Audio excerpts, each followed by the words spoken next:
Dr. Apel here at UNLV Health Bariatrics. So we are very excited to have a brand new comprehensive program for all patients from Las Vegas, from Nevada, from the desert Southwest, and for all patients in America / the world for that matter. Between myself and my team, we have 20 plus years of bariatric surgical experience. I myself have done over 5,000 surgeries in the last 10 years of my career. So we are well equipped and eager and excited to be helping patients here at UNLV Health Bariatrics.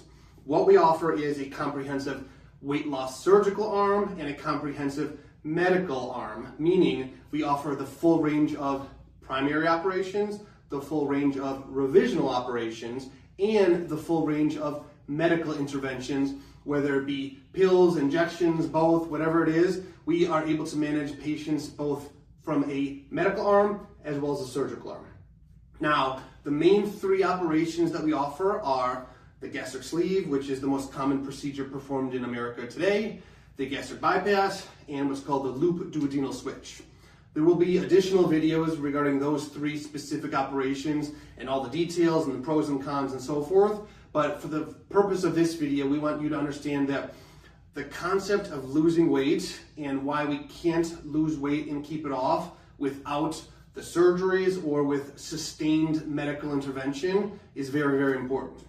If you're watching this video, it's because you've struggled with weight for an extended period of time and you're tired of the constant ups and downs.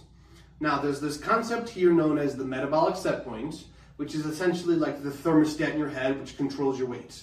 Now, historically, and for much of human history, storing some extra calories up was important because there were often times where food was scarce, resources weren't available, so extra calories stored up allowed us to survive a period of starvation or survive that long winter or that journey from Europe to America on a boat over the course of many months, okay? Those things don't really happen nowadays, but we are still primed to store calories from all of that evolutionary advantage. Now, what happens nowadays is we're eating more than we need. We are exercising less than we used to, so our bodies are primed to store calories. So once the weight has been gained, as you've all experienced, losing it isn't impossible. Some people lose it easier than others, but oftentimes what happens is you go on an aggressive diet, you lose some weight, you stop the diet, the weight comes back. Or you get a personal trainer and he tells you how to eat, she tells you what to drink,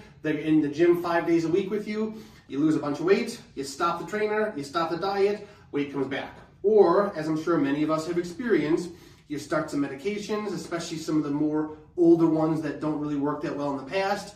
You stay on the meds for a while, you lose some weight, inevitably you stop the medications, weight comes back. And it's all because of the whole concept of the metabolic set point. So for example, let's say you currently weigh 250 pounds and your ideal body weight's 150. When you do the diet, you do the exercise, you do the meds, you start at 250, you get down to 210. And then you're like, cool, I've lost the weight.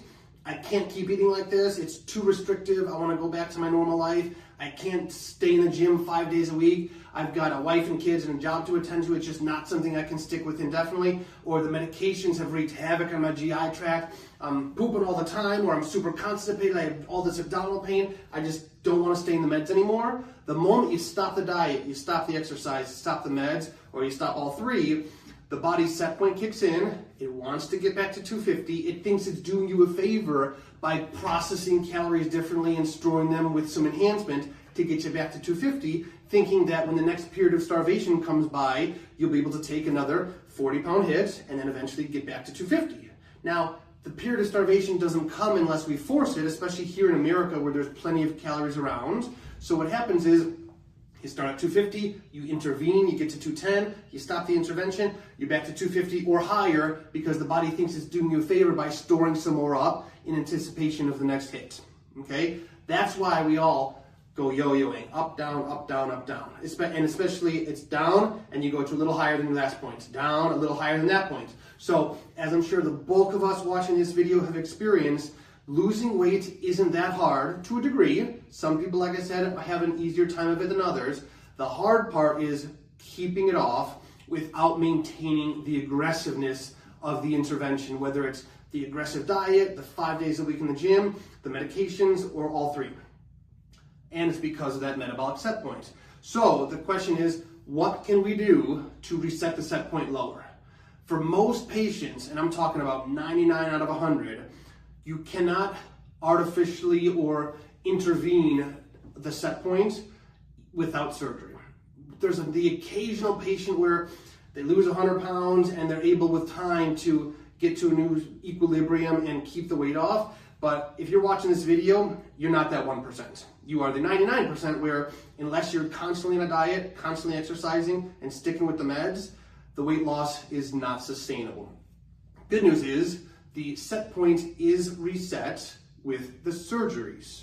We don't know why. It's far too complex for our current understanding to pinpoint exactly where the set point is affected by the surgeries. What we do know is that if we compare what DNA you're using before surgery and then do a similar comparison after surgery, many thousands of changes occur on a cellular and a DNA level between before surgery and after surgery. And it's some combination thereof that results in the set point getting reset. So the good news is it does get reset with surgery. The bad news is we don't quite yet know why, which is why it takes the surgeries to reset the set point. So going back to this original analogy of 250 as your starting weight, you get the surgery. I've seen plenty of people when following our instructions go from 250 to 150, and that's the weight loss phase. The weight loss phase is marked by high protein intake, low carb and sugar intake, and mild to moderate fat intake. There is a diet component required of those getting the surgeries to enhance the fat burning mode that I want them in. Now, with the surgeries, it makes you less hungry. There's some metabolic and hormonal changes that result in addition to the pure restriction and less volume that you can consume. And you'll see in the other videos exactly how the surgeries work. But the general concept of the surgeries are less hunger, less volume, and you're full on less volume, plus or minus some malabsorption to enhance some weight loss depending on one's needs. So with that in mind, when you're accentuating with proper diet, plus some additional moving around with your body, you're gonna maximize your fat burning potential and mitigate the potential for muscle loss. That's all about phase one, losing the weight. So you go from 250 down to 150 in 6 months, 12 months, 18 months, depending on your starting weight, okay? Once we get there, we want you in maintenance phase. Maintenance phase is all about a caloric equilibrium where the number of calories you consume on average is met by the number of calories you're burning on average so that you're not gaining weight, you're not losing weight. So with the vast majority of patients, by the time you get the weight off, you know what healthy eating is. You know how to eat to lose the weight in the first place, and I need you to maintain that behavior more often than not. I don't need you to maintain it forever. The whole point of this is not to avoid things you want forever. The whole point of this is to intervene on the set point, get you to your new weight, and then with moderation, reintroduce the things you like, keeping in mind that you have to have more good days than bad days. In general, for most patients with normal lives, going to work, doing whatever you do, I need 5 days out of 7 healthy eating. Healthy breakfast, healthy lunch, healthy dinner, healthy snacks, 5 days out of 7. No deals, no cheating, I need that. Otherwise, you run into the potential for increasing the calories beyond your needs and putting some weight back on. So for the vast majority of patients, if 5 days of good healthy eating are offsetting the 2 days of not so healthy eating, you're neither gonna gain weight nor lose weight, and you're gonna be in that equilibrium, and be in that equilibrium while enjoying the things you enjoy. And that is a small price to pay when it comes to keeping 100 pounds off, for example. Going from 250 to 150, we get you there. Once you're there, all you've got to do is have more good healthy days than not so healthy days.